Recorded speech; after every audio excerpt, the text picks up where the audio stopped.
WHOW.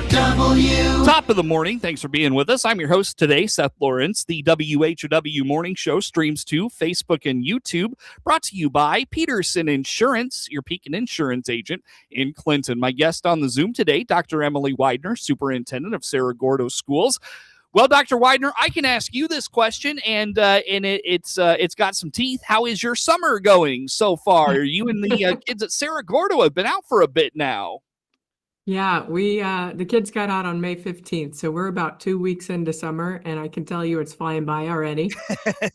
But we had students out on the 15th, and teachers got done on Monday the 18th. So we are working away on our summer to-do lists already. Yeah, got them out just in time to celebrate Memorial Day in style. Very good. Very good. Yeah, I was telling you off the air, the Clinton mind cannot comprehend. We are still going over here. Another few days for the kids in Clinton. But on that note, Dr. Weidner, you know what? Let's talk end of school year there in Cerro Gordo. What are some of the things that happen at the end of the year that make that celebration fun for your kids? What do you do with some of the youths? Yeah, I love the end of the school year. I think it's just such a fun time to celebrate, all the transitions. And I think the teachers enjoy getting to see the students wrap up the year and, moving on from 5th grade to 6th grade and from the junior high to the high school and with graduation and things like that. It's really one of the big perks of education that we get to kind of celebrate the accomplishments and then start fresh in August. Mm-hmm. So we, we had our graduation on Saturday the 16th. We had a small graduating class this year. It's been a small class since they were little, only 24 seniors. So we had a nice ceremony in our auditorium, and we had 3 of our seniors graduate with their associates at the same time from Richland. So that's something that we're always proud of. And of course, they did the graduation walk through the elementary school, and they passed off Bronco spirit beads to the kindergartners. So all those kind of fun traditions to wrap up the end of the year.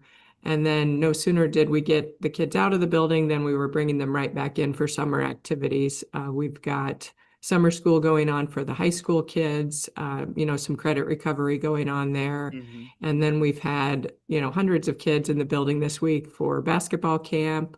We've got a softball skills clinic coming up in July. We've got kids in the weight room, just a lot of things going on.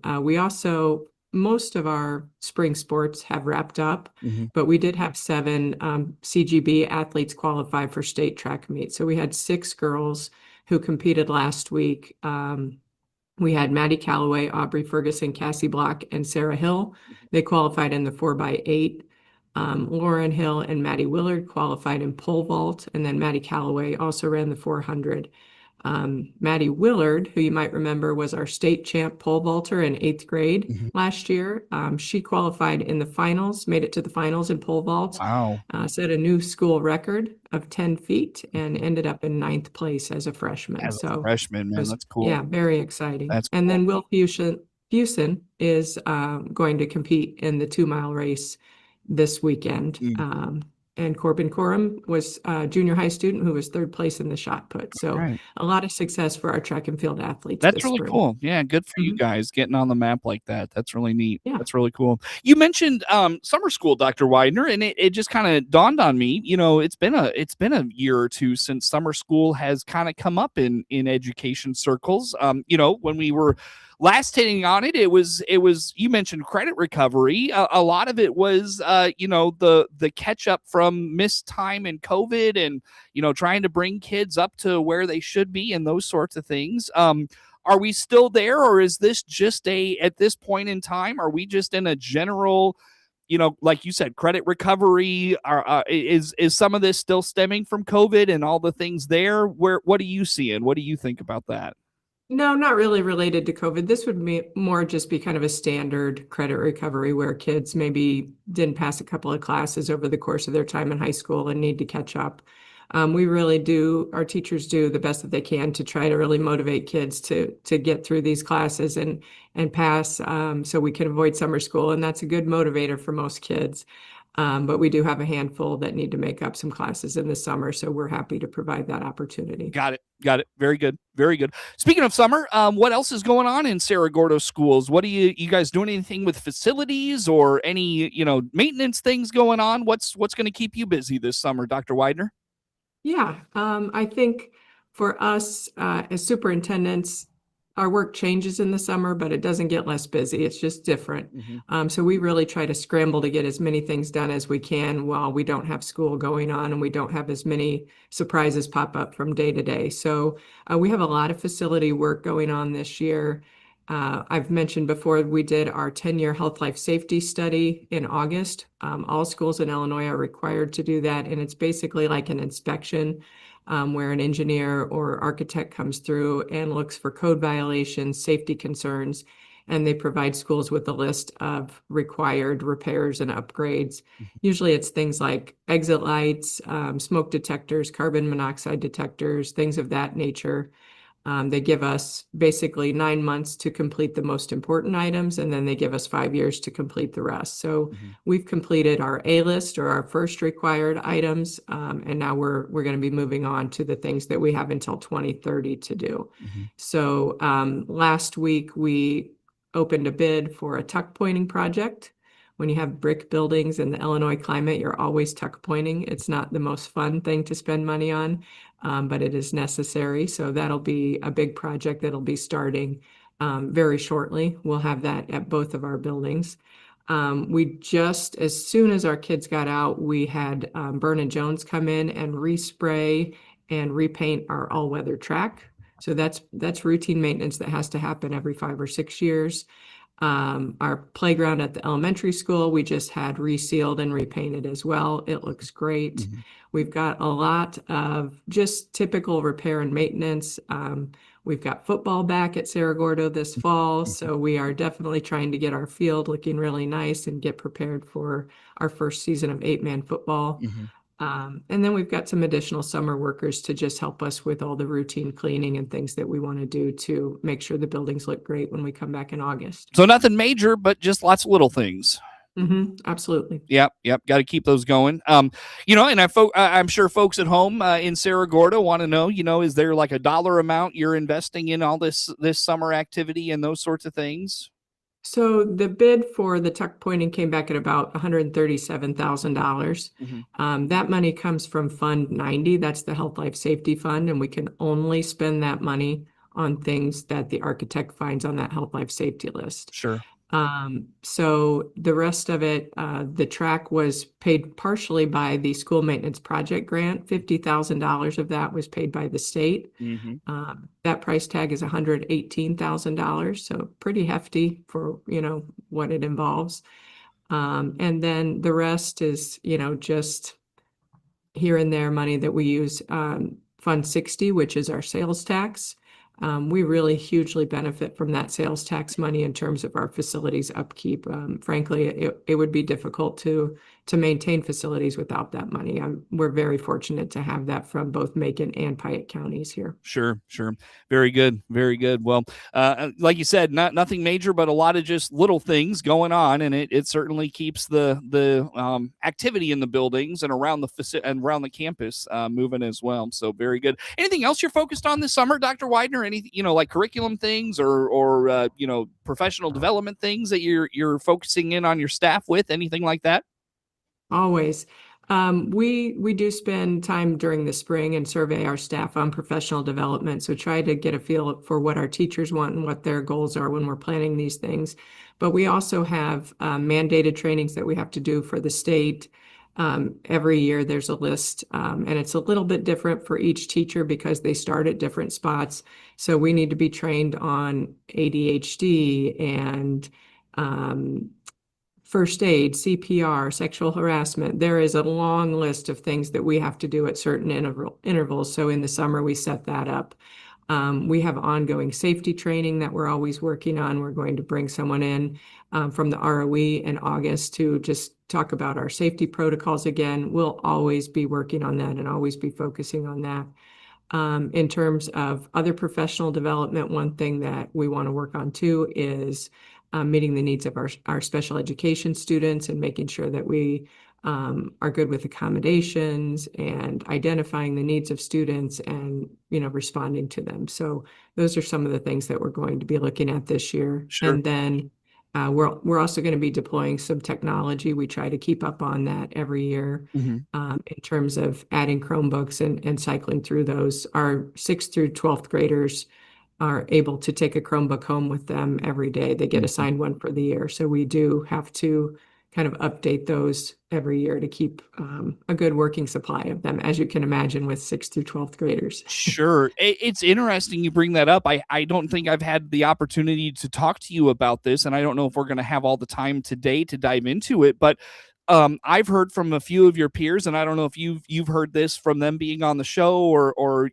conversations outside of outside of this realm, but the conversation of, do we really need all this technology in our classrooms, given the we know the social and emotional impacts of continued access, constant access to things like social media? And I know kids can't be on social media at school. You probably have those sites blocked and everything, but it's just that screen time piece as well that's becoming a very big conversation in education circles of, do we really need all this technology? Do we need these kids working on iPads and in front of screens, in every class for a certain amount of time? How about that side of things in Cerro Gordo? Is this a conversation in your world over there?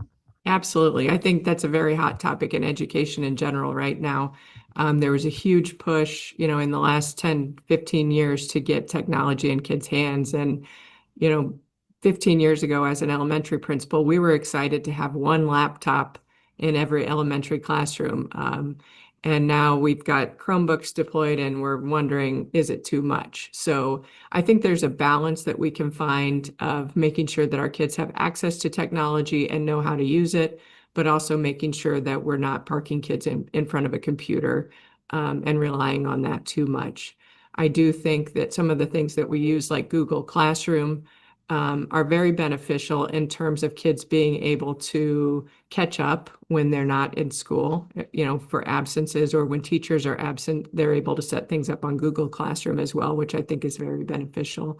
But our teachers are definitely having the conversations about how much time kids are spending in front of screens. It's definitely something we want to keep an eye on, our balance there. Yeah. Well, like I said, I don't know if this is a conversation we're going to be able to dive much into. I'll tell you what, Dr. Weidner, let's go ahead and break. And in the break, we can maybe regroup and figure out if this is something we want to go forward with or pivot elsewhere for the conversation. But how do folks follow along with all things Cerro Gordo Schools, what y'all are doing? How about some of those things? Our website is www.cgbroncos.org, and our Facebook is Cerro Gordo School District number 100. Very good. Dr. Emily Weidner, Superintendent of Cerro Gordo Schools, is my guest on the Zoom today. We'll talk more with Dr. Weidner coming up on the WHOW Morning Show. WHOW. Let's check the markets now on the RFD Radio Network. I'm Jim Taylor. Corn and beans higher, wheat slightly lower. July corn up a penny, 453.5. September corn up 1 3/4, 461.5. December corn 479.5, up 2 pennies. July beans up 4, 11.89 1/4. August beans up 5.5, 11.90 1/4. November beans 11.86 1/4, up 4 3/4. July wheat down a penny, 621.5. July KC wheat down 5 3/4, 664. July bean meal up 2.80, 333.40. July bean oil down 34 cents, 74.92. Livestock trade, August feeders 355.97, up $1.35. June live cattle down a dime, 251.32. June lean hogs down $1.05, 96.55. Energy market, July Brent crude oil down 14 cents. 94.15. This is the RFD Radio Network. Paul Skowron here, CEO of Warner Hospital. Spring allergies acting up? At Warner Hospital and Health Services, we offer fast treatment to help you breathe easier and feel better fast. Quality care right here, right now. Click on our icon on DeWittDailyNews.com. DeWittDailyNews.com is the area's leading local news source 24 hours a day, 7 days a week. Get the latest local news, obituaries, police blotter, weather forecast, and more with no paywall. Head to DeWittDailyNews.com to get the local information you need to know. Your friend in Central Illinois, WHOW. Once again, good morning. Thanks for being with us. I'm your host today, Seth Lawrence. The WHOW Morning Show streams to Facebook and YouTube, brought to you by Peterson Insurance, your Pekin Insurance agent in Clinton. My guest on the Zoom today, Dr. Emily Weidner, Superintendent of Cerro Gordo Schools. And Dr. Weidner continuing the conversation from the first segment about technology in the classrooms. You mentioned updating technology this summer and those sorts of things and continuing professional development with those. Also balancing, at the same time, balancing that conversation of, do we really need all this technology in the classroom? Is this necessary for all the screen time we're giving kids, on top of all the screen time they're getting at home that we know about and everything? Talk about balancing those two things for us. Sure. Yeah. So I think it's important to remember for us too that part of how we're judged as a school is on our state test scores. It's certainly not the most important thing, but it is something that is, how we're ranked and how we're evaluated. And those tests take place on computers. So we do need our students to be able to be familiar with technology for those kinds of things, even down to as low as third grade. We do use the Chromebooks less at the lower grade levels. It's more about kind of developing those skills, and they do some assessments on those. But at the elementary school, they're used less often, and then it kind of increases as they go up through the grades. So we want them to be adept at using it, but not totally reliant on it and on it all the time. We still know that, the best education comes directly from our talented teachers. And we also are looking at our cell phone policy. So we've had cell phones available to the kids at the junior high school during their lunches. We want to move away from that even, and keep the phones away when the kids are at school. We see that the phones impact their attention, their social skills, certainly impact them in terms of some discipline situations or bullying situations that we see come up. Social media can definitely be detrimental to kids. And that can bleed into the school. So we're hoping that by putting those cell phones away during the day, that the kids are able to work on social skills and problem solving skills and things like that, we don't want them just kind of hiding behind their phones and instead of socializing and talking to each other. Do you find a lot of your issues peer to peer, student to student in school, do those stem from social media outside the school day? It does come in. We'll have reports of people saying this or that on Snapchat or other kind of social media platforms. And so that does play a part in what we do in terms of, helping students with their relationships and with conflicts and things like that. So Sure. There are lots of benefits to having technology at our fingertips and having access to information all the time, but we do see some negative impacts in education as well. For sure. Very good.